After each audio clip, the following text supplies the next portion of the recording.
Halo teman-teman, selamat datang kembali di channel Tutorial Kan. Kembali lagi bersama aku ya. Gimana nih kabarnya teman-teman di rumah? Pasti kalian sehat selalu ya. Aku doakan semoga rezeki kalian lancar terus. Nah, hari ini kita akan membahas nih bagaimana sih cara kita mengelola gaji kita yang jumlahnya 4 juta. Sebenarnya gaji 4 juta itu udah lumayan banyak loh. Karena masih ada beberapa daerah yang UMR-nya untuk para pekerja itu hanya 2 juta, seperti Banyumas. Nah, untuk Banyumas dan juga Cilacap itu untuk UMR-nya masih 2 juta. Otomatis di bawah 4 juta ya. Tapi banyak kok orang-orang yang gajinya di bawah 4 juta saja bisa mengelola dengan baik. Apalagi yang gajinya sampai 4 juta.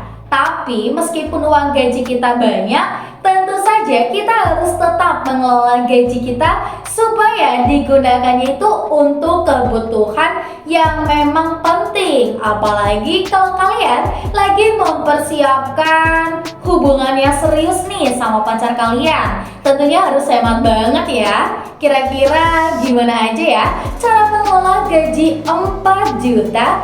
Nah, aku sudah siapkan materinya untuk kita bahas bersama-sama. Yang pertama, membuat anggaran. Setelah waktu gajian kalian sudah tiba, segera buat anggaran berdasarkan pendapatan bersih bulananmu, yaitu senilai 4 juta rupiah. Menyusun penganggaran bisa membantu kamu tetap mengendalikan keuangan kamu dan juga memungkinkan untuk mengecek setiap pengeluarannya. Jadi sini tuh untuk membuat anggaran dalam artian itu seperti ini ya.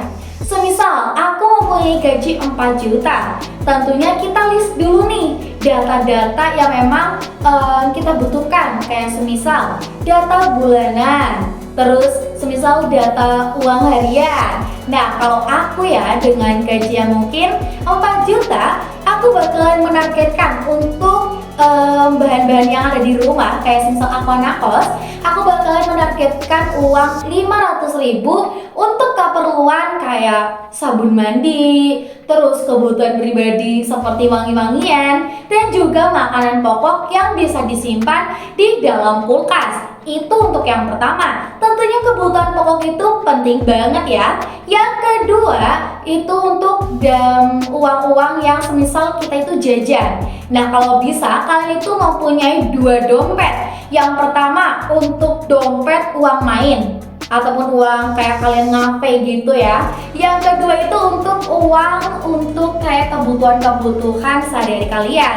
Kayak semisal untuk makan yang pokok-pokok gitu. Jadi dipisah, jangan sampai digabungkan. Nah, itu untuk penganggaran dari kebutuhan pokok ya. Terus nanti kalian juga bisa menyisihkan uang kalian untuk membeli yang lainnya. Intinya itu harus dirinci. Untuk kebutuhan pokok berapa, untuk main berapa, terus untuk bayar listrik berapa. Jangan sampai kita itu kayak asal-asalan nggak tanpa adanya data-data seperti itu. Nah, yang kedua, tetapkan tujuan keuangan. Ini nih berkaitan dengan nomor 1, yaitu pembuatan anggaran. Dengan cara yang kedua, yaitu tetapkan tujuan keuangan kamu. Hal ini mungkin terasa cukup berat saat kamu menghadapi tantangan finansial. Jadi nih ya, kita tuh pasti ada di posisi berat banget nih dengan uang 4 juta dan kebutuhan yang keluar itu bahkan mungkin bisa lebih dari 4 juta. Kita harus benar-benar secara baik dengan kepala dingin kita menentukan apa saja yang bakalan kita bagi. Semisal uang pokok untuk rumah, listrik, terus HP kayak wifi dan juga lainnya. Dan ini kan kayak kita bagi-bagi terus itu tuh nggak ada yang sisa sama sekali. Kalian harus tetap semangat. Siapa tahu nanti di tengah-tengah bulan ataupun di akhir bulan kalian mendapatkan rezeki yang lainnya. Jadi kalian jangan pernah ya menunda-nunda untuk membuat anggaran dan juga menentukan tujuan keuangan kalian. Nah, yang ketiga di sini bisa berinvestasi dan juga menabung. Sekarang kan banyak banget ya yang lagi viral kayak bibit ataupun uang koin, yang dimana kita menaruh uang di aplikasi tersebut.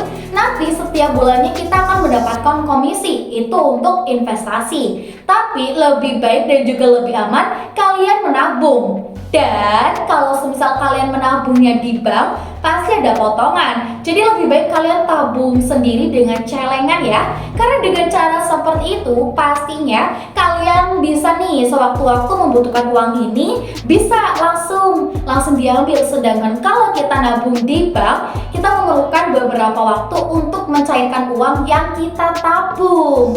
Nah, itu udah 3 cara ya. Terus untuk cara yang keempat, hindari hutang dalam bentuk apapun. Ingat, sesulit apapun kita, jangan pernah kita pinjol. Aplikasi pinjol itu benar-benar berbahaya teman-teman. Meskipun awal-awalnya kita bakalan kecanduan, tapi nanti ketika kita udah kecanduan banget nih ya, nanti uang kita lama-kelamaan akan habis. Karena kita butuh uang ini, terus nanti kita gali lubang, tutup lubang kayak gitu. Mending jangan hutang ya. Itu untuk yang keempat. Terus yang kelima nih, penuhi beberapa keinginanmu. Jadi kalau kita nih udah mengelompokkan pokok, wifi, listrik, kita juga selipkan sedikit untuk keinginan kita. Semisal kalau cewek beli make up ataupun beli tas untuk kebutuhan kalian juga. Jadi jangan sampai pembagian uang ini malah membuat kalian stres.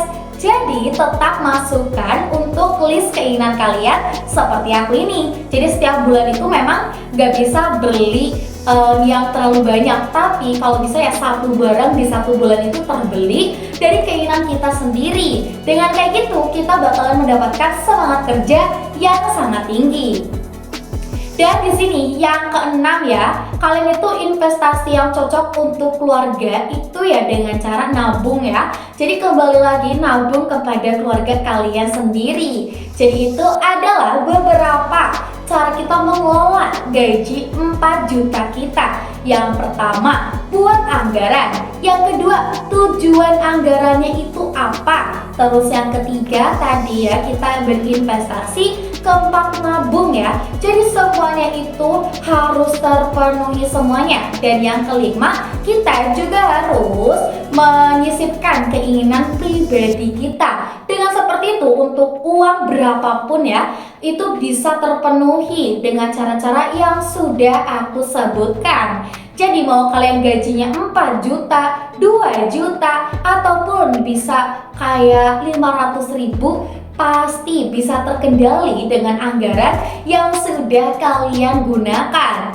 Nah, ngomong-ngomong investasi ya, jadi investasi yang cocok untuk orang yang gajinya minim itu ya bisa ke reksadana. Aku rekomendasiin satu, reksadana. Reksadana adalah salah satu pilihan investasi terbaik, terutama karena potensi keuangannya yang lebih tinggi. Di sini, uangmu diinvestasikan dengan ekuitas, dana utang atau campuran, kelas aset. Reksadana cocok bagi kalian calon investor. Dan ini emang benar-benar aman dan kita mendapatkan keuntungan yang besar banget. Gimana nih kalian? Pastinya tertarik kan untuk menabung, mengelola uang kalian? Jangan sampai boros ya. Dan untuk teman-teman di rumah, jangan lupa untuk selalu pantengin terus channel YouTube Tutorial Kan untuk mendapatkan video bermanfaat lainnya. Jangan lupa share video ini ya. Kita bakalan ketemu lagi di video selanjutnya. Sampai jumpa.